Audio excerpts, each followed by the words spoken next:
gentlemen.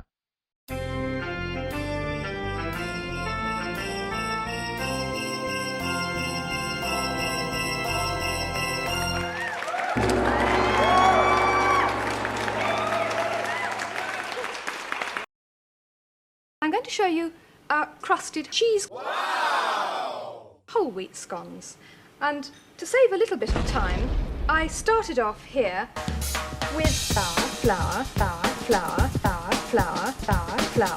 and a teaspoon of baking powder. And I've rubbed in 1 ounce of butter to the crumbly stage. Just 1 ounce of butter or margarine, whichever you want. And now I'm going to add a few more things. A couple of pinches of cayenne pepper, which give it a nice sort of zestiness to it. And another nice flavouring here is half a teaspoon,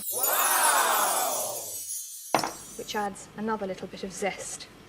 And then here I've got 3 ounces of strong grated cheddar cheese. That's it, cheese. We'll go somewhere where there's cheese. And I'm just going to put 2/3 of that cheese in the mixture and use the rest later.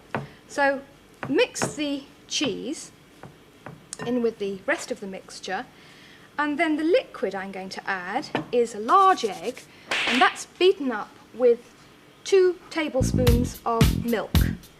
And so I'll start off by adding that and just tell you to select the milk handy, because you never know when you're putting the flour just how much you might need.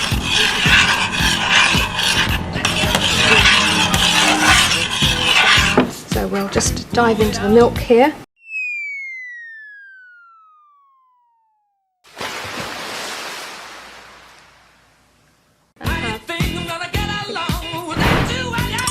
Almost a tablespoonful. See how much. 5 hours later. Just finish off as usual with your hands. What you want to aim for is a nice soft dough that leaves the bowl clean, and still it's a bit dry. Blah blah blah blah blah blah blah blah blah blah blah blah blah blah. Just to take care of all those little dry bits in the bottom. Now, transfer the dough onto a lightly floured surface. Just shape it, start off by shaping it into a round, and I'll just tidy up my hands there. And this is where most people go wrong when they make scones. It's that they roll them out far too thinly, and then they don't come up very high, and people think they can't make scones. So the secret is, I'll just give my rolling pin a little bit of a flour now. The secret is to roll the dough out to not less than 3/4 of an inch thick. And if you're new to scone making, then why not just have a ruler there and make sure you've got not less than 3/4 of an inch thick when you're rolling them out. Now when you're cutting them out, you need a 6 or 7 inch cutter, and this will give you about 2 1/4 scones with this mixture. If you want to make more, you can just double the ingredients. And to cut them out, you place the cutter lightly on the dough like that, and then just give it a very sharp tap. Sorry about the noise, but that's the way to do it, especially with a thick dough like this. And then just ease the shape out of the cutter and go on like that, re-rolling all the scraps until you've got 8 or 6. And one important point about cutting anything out, scones, biscuits, is never do that with the cutter, because otherwise they come out oval and not round.